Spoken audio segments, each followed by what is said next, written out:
সদস্যদের জমা পুলিশ প্রশাসনের কাছে আমাদের দায়িত্ব হঠাৎ তুলে নিবে এখান থেকে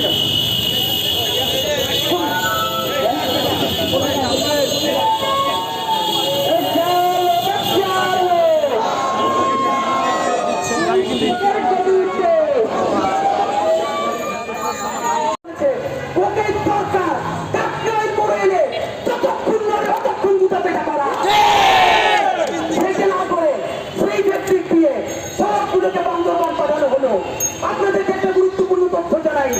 আমাদের ইনকিলাব মঞ্চের যেসব ভাই বোনেরা পার্বত্য অঞ্চলে কাজ করেন, অত্যন্ত অথেন্টিক সোর্স থেকে আমাকে বলেছে পুলিশের সব থেকে যেগুলো বদমাইশ তাদেরকে তিরস্কারমূলক বদলি পার্বত্য চট্টগ্রামে দেওয়ার কারণে আমাদের একটা বড় ক্ষতি হয়ে গেছে।